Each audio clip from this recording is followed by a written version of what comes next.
Hello and welcome to the channel. Now, this is going to be the short version of the long video that I did. This one is just going to be straight to the point. It's for people like myself that just likes, bite-sized content and not just a full meal. So let's go ahead and do this. Now, we're going to be talking about the reveal. And like I said before, we're going just straight to the point. Try to make this video 5 minutes or shorter. Anyway, so make sure to like and subscribe as well too, and I appreciate all the new subscribers. Welcome to the channel. So without further ado, let's stop wasting all that time so this video can be nice and sweet.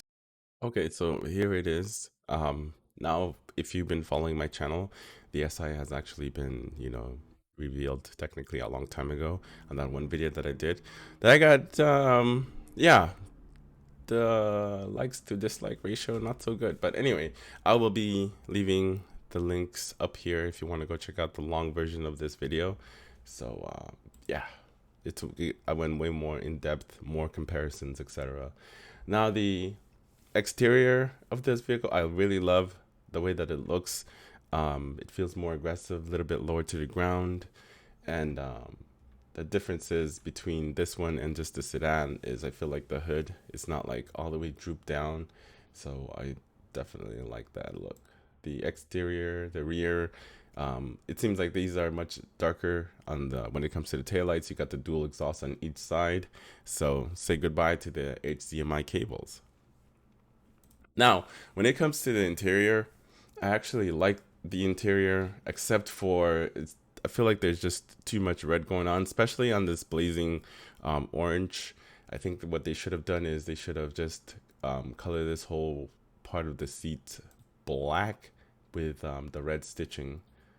And technically, these are bucket seats. They don't look like they'll hold you in place like the Type R seats. Those seats are very nice. They hug you and they make you feel all warm and snuggly.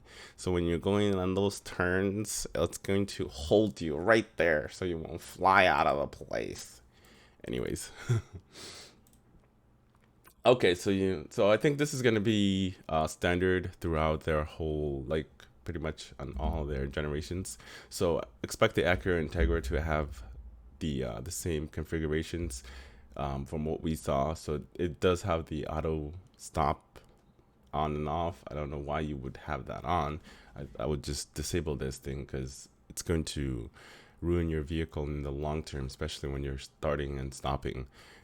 That causes the most friction when you're starting your vehicle early in the morning comparing to just, just turning this off, especially if you want your vehicle to last a really long time. I've heard where the system will actually ruin engines before. So if I were you, I would turn off the system. Now the new SI is going to be taking some features from the Type R, which means it's going to have rev matching. Now for me, when it comes to rev matching, I turn rev matching completely off because I've just had a bad experience with it. When I was downshifting, I went into the wrong gear and the rev match will just like toss up the RPM all the way up there, and you can actually blow up your engine that way. If not blow it up, you're gonna cause some damage. So ever since then, I just turn off the rev matching and then I try to match the revs by myself. Okay. Now, when it comes to the specification, this SI actually has less power than the outgoing model. It has 200 horsepower and 192 torque. Now, you may be thinking to yourself, that's not a lot. Of course it's not. It's actually less than what's last year's model. But what they did was they actually tuned the vehicle. So they tuned it so you can get to that power even quicker. I think it's okay, I think it is right here. So, for example, 192 foot-pound of torque, get torque you got in the previous generation, which I was saying, pretty much the same. But the Civic Si now kicks in 300 RPM earlier at 1800. And then you can rev it all the way up to 6000. Redline is at 6500.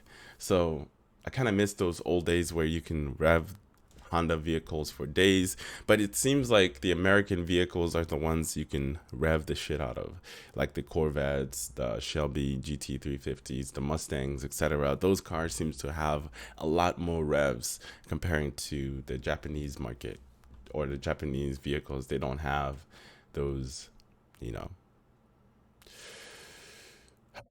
those revs. I miss those. The B16s, the B18s, I missed all that stuff.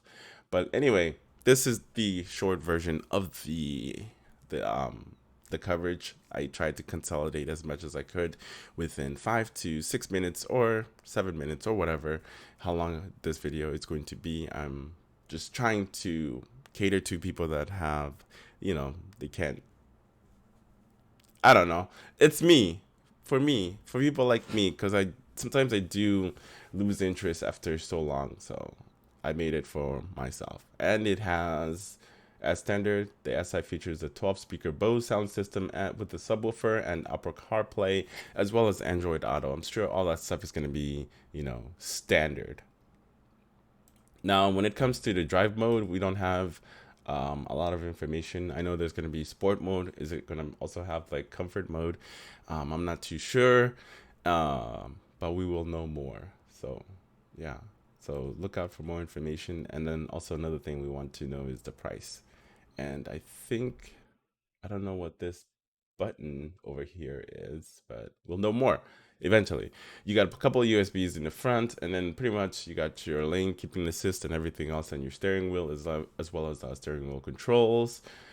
And yeah, so that's the video. If you enjoyed, make sure to like and subscribe. Like I said, this is just more consolidated from that long video because I know people have low attention span like myself. So I'm not being judgy, I'm not judging anybody. I'm just saying, for me, I would have lost interest in my own video. So, and I hate my voice. So that's that.